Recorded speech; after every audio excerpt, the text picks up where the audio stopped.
So, another night, another video. And today video will be about my journey through languages. The languages that I touched even a bit with one word is still counting, so yeah, it will be a tough lesson today. And I will try to talk something in these languages that I learned, let's say. And yeah, starting from the first one, the Polish, my native language, let's say. Actually, it is my second language. Yes, Polish, my native language is second. My first language that I learn is Silesian because I come from the Silesian family. Silesian is the very regional language. It is a very little part of the Polish, and yeah, my whole family talk in Silesia, and it's kind of Germanish, let's say. It is Polish, but it have a Germanish twist, and it is very around the, let's say, kind of workish. Let's say the people of work use a lot of the Silesian words. The let's say when I said that for the fifth time.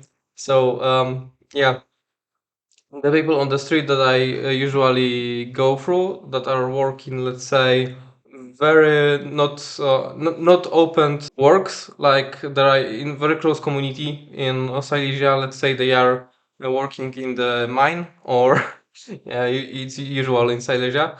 They are just mechanics on the Silesia region. They usually the simple people, let's say, they quite well educated, but simpler than the people that need to communicate with whole Poland or even whole world sometimes. Uh, yeah, they usually use Silesian language, and also in many places of work you can find that, even if it's let's say in need of higher education, you will find Silesian a lot in the, especially in the smaller city around Katowice. So I highly advise you to trip to learn Silesian and yeah, to have something in Silesian with me. So Silesian word for day for today will be Schmetterling, and it is very close to Schmetterling in German, and it's mean the butterfly. So yeah, Schmetterling, very beautiful word. For example, in Polish it's motel. So about Polish, due that I have diagnosed dyslexia, and in Polish, let's say writing the words is not the simplest one in the world. I think the Polish have one of the hardest languages to be written, of course, even if it's simple, for sure, if in simple Latin letter, it's one of the highest demanding language in the writing. But yeah, with my dyslexia, it is hell on the level for the Polish guy. So it's love-hate relationship for me.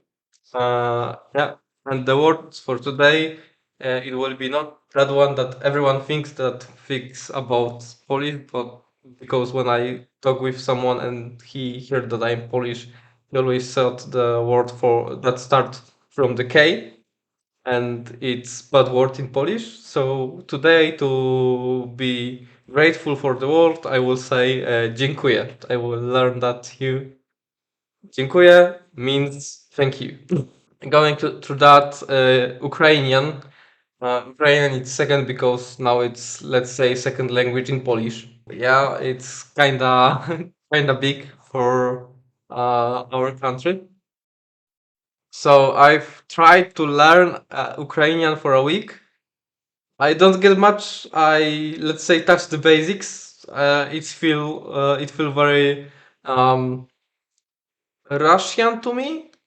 It's feel like the Russian language for me, but yeah, I think like the most languages for the foreigners that are not into Slavic languages.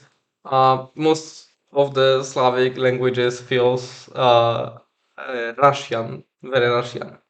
So because we have very hard R's in Polish also we use hard R's, for example, rower, which is bicycle. It is very Russian, let's say, in Russian accent, a bit Russian accent. Yeah, but sentence that I wanna share with you today with the Ukrainian, it's Mama piszła w magazyn, if I pronounce it correctly. It was from early stages of learning of the language, so it means mother went to the store. Very simple sentence, and in Polish it's quite funny because um, Piszla, it's similar to Polish poszła, but it's twisted a bit, as you can hear probably. And magazyn, it seems like Polish magazine, but Polish magazine is like store center, let's say, the place that only workers go and take the uh, packages from there and deliver to shops, not the stores itself. So it is quite funny in Polish. And yeah, in general, the Ukrainian have very simple structure from that I learned from this time. I think one of the simplest in Slavic family, but I am not sure.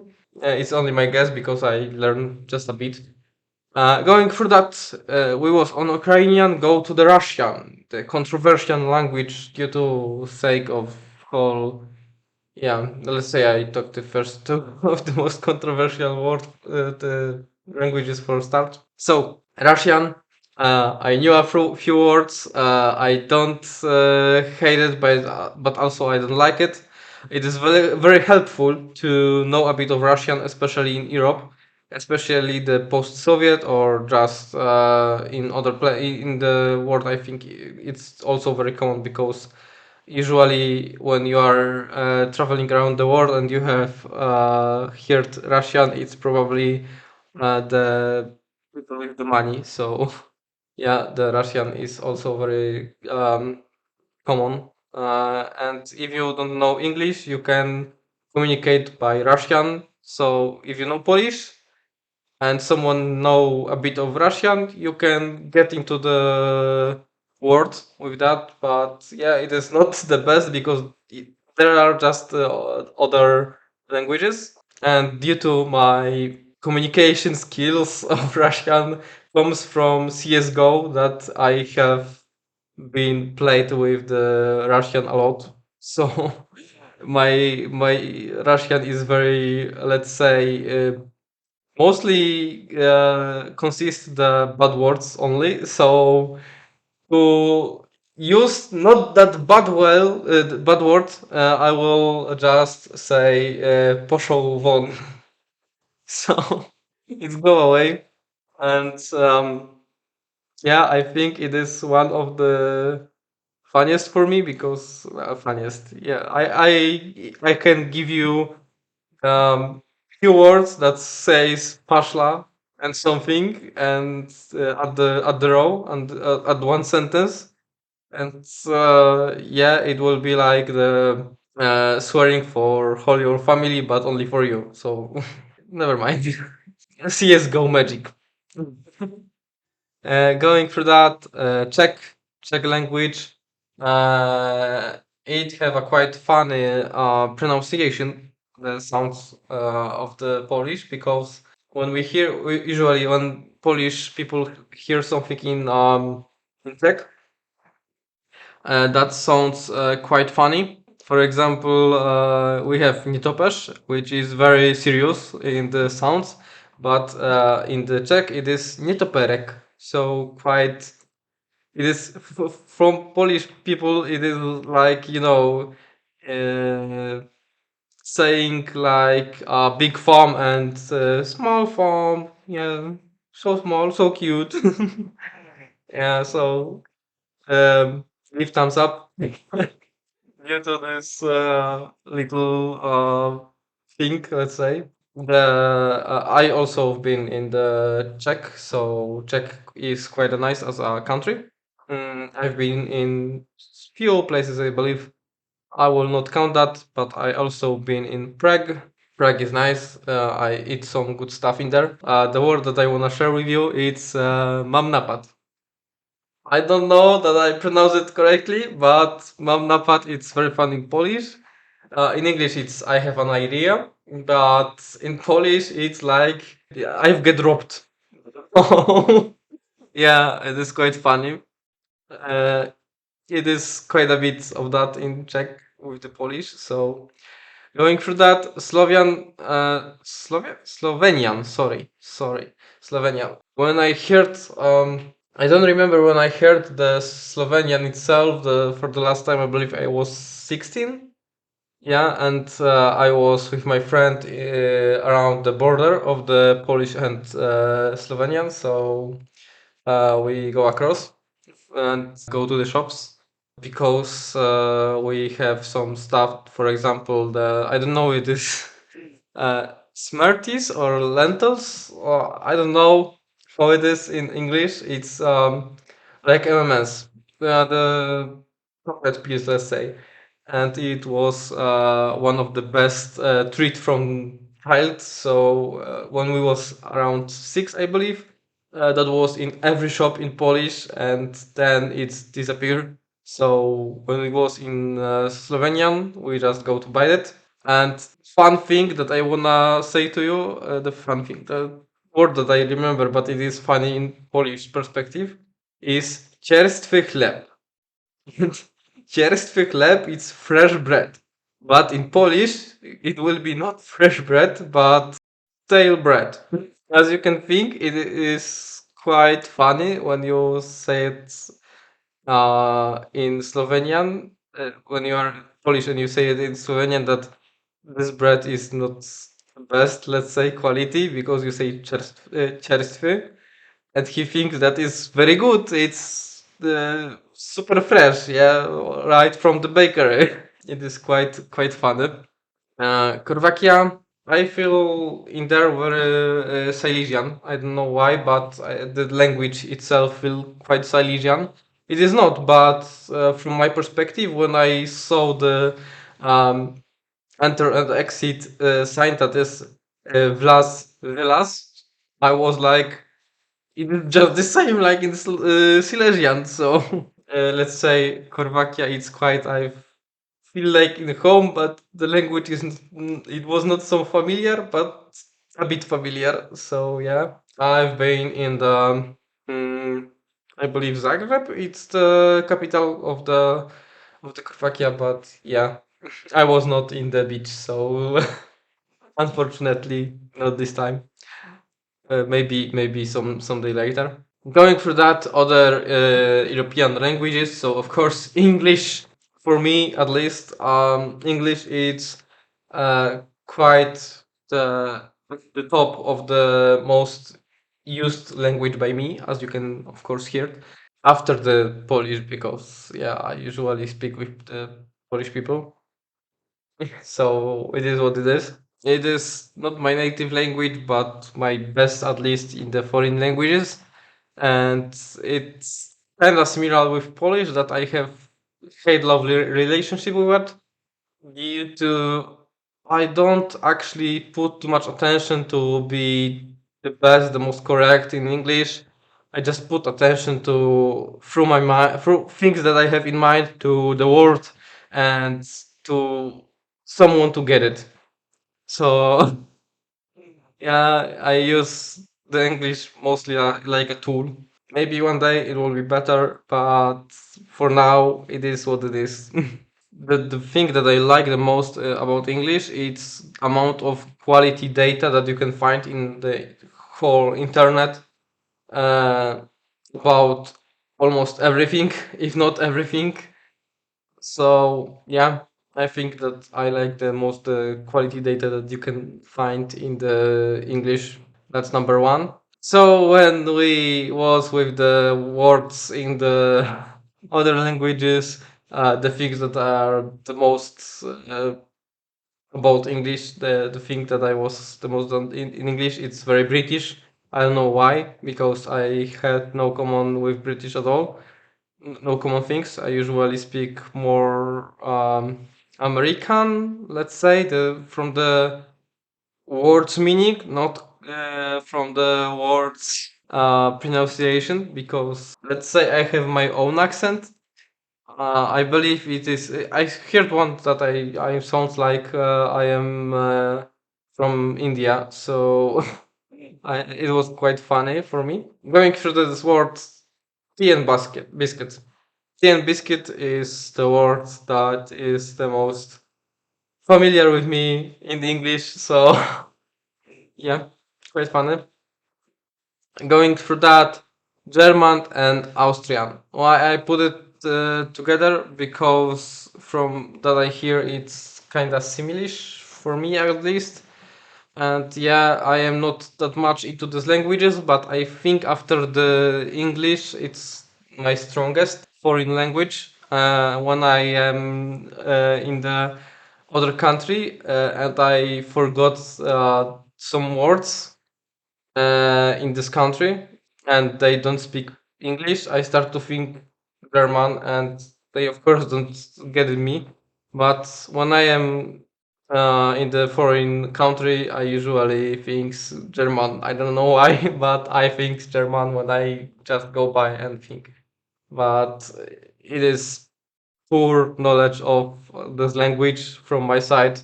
And the thing that of course, I have been there because it's close to me and I have few opportunities to be there. So I've been there, and also I have an uncle in there, so quite nice. And the thing that is most familiar to me, because it was so much uh, in the guidebook of the German in Polish schools, it's Geldtasche, so it's money bag. I hope that I pronounced it correctly. But yeah, due to I am half Silesian, maybe that's why I think German when I am outside the Polish. So maybe that's why, because Silesian is quite similar to German, and maybe that's why I feel a bit Germanish in my thinking. Let's say, yeah.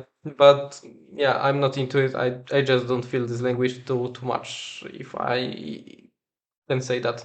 So French and Belgian. Also, I put it together because, from my perspective, in Belgium it is used. The French is used there, so mostly, I believe, at least. Maybe just because I was only in the Bruxelles in Belgium, so maybe it's me. From my perspective, French have terrible pronunciation. Sorry for saying that, but when I see the words on the paper and I try to read it aloud, I never get the proper pronunciation. Absolutely never. And one thing that I wanna to tell you that I know that I pronounce correct is c'est magnifique. It's mean that's wonderful. So yeah, it's one of the words that I just know. So another thing is Spanish. I am not into it too much, but I've learned a bit from at least few reasons. Also, it was the country that I was the most in, due to some stuff that I need to have been done in this country. I learned a bit. I also have a Spanish book in my bookshelf, so that was never touched. And also, I know I sing a song once about Mi Burrito Habanero. So if you know that one, I have no, I was know that too. So yeah. And the word I believe that I am most familiar with in Spanish is no hablo español. So it's mean I don't speak Spanish, and yeah, it's, I think, the word that I most feel about when I am in Spanish, and especially it's my, let's say, the most common thing that I speak to people in Spanish because they almost never speak English, so I usually just speak the no hablo español. It is what it is. Yeah. Next, Italiano. Italiano. So I like the sound of the Italian language. It's quite nice. It's nice for the ears, from my perspective at least. And half of my kitchen, on the half of the things, I can say it in Italian because it is quite common to know Italian in Polish, Italian food at least, or parts of the food. And also, I was in the Italian few times, so I had opportunity to try my best at learning Italian names of the elements of the kitchen. I believe my word for the Italiano will be andiamo a spaghetti. So it means that let's go spaghetti. I believe I pronounce it good, but yeah, I am not the perfect in the pronunciation, and I will never be. I will try my best in English, and that's all. I think that's even I'm not good in Polish, so yeah. Romanian, from my perspective, this language feels like a mix of the Italian, of the Slovakian languages a bit, and Turkish. So it is quite a mix from my perspective. I've been there. There is some nice places like, of course, the Dracula's mansion on the hill. Also, they have quite nice sea, of course, yeah. They have quite a nice sea. That I have opportunity to swim in, so I am quite happy about it. And going through that, the word that I wanted to share with you today is Casa de Bilete de Tren, so the train ticket office. And the word is most familiar to me because we have the very big trouble to get tickets to the train to get to the Dracula's mansion. So it was quite a pain because we spent, I believe, 1.5 hours in the train station, and we finally buy it by the internet after they say that it is not possible to buy it physically. But we was on the, I believe, in six ticket offices, ticket shops, let's say, to the trains. It was on one station. So yeah, I don't like this policy of six different train ticket offices, and you even can't get the proper one, and you need to buy it from the internet. So going to the last one in Europe, Turkish, quite a hard, at least for me. I don't feel good into it. In it, sorry. Yeah, I've been there in the Istanbul, and I have opportunity to see some mask. I don't know I say it properly. And also I was on the Grand Bazar, so I buy for me some socks in there because I was quite cheap in there. So I just decided that I will take it. So yeah, I was on the Grand Bazaar and I buy the cheapest socks on the bazaar for 50 Turkish money, so like €1 or even less. So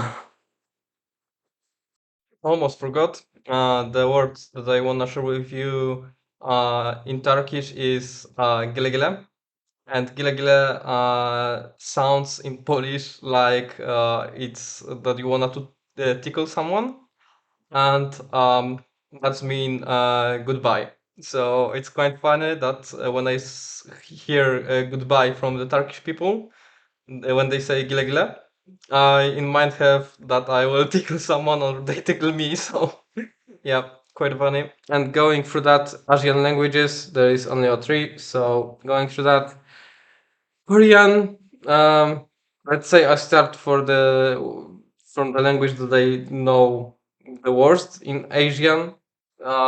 So the only word that I actually know in Korea it's babo. I believe I pronounced it correctly. It means full, and I know that because I was using that with one of, let's say, my friends, because yeah, we talk with each other sometimes, but very not often, and it is more like friend of my GF. So we are liking each other very much. So From my perspective, it sounds quite nice, and K-pop is okay, but I don't listen it. But yeah, Gangnam Style for sure. And Korean is approved by me. I approve Korean. It's quite okay. So Chinese, ni hao ma. It's the word that I wanted to share with you. It's how are you? I have opportunity to be on two guides of the for the Chinese. Yeah, I still on the lowest level of Chinese, or even not comfortable at all. I don't feel Chinese too much.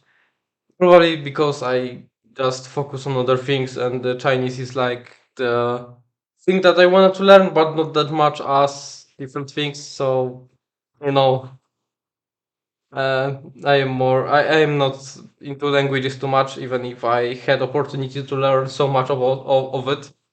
The last language that I had the opportunity to learn, I think I know it the best from the Asian languages, but also it's not the level of German and English at all, and Polish and Silesian. So it's Japanese.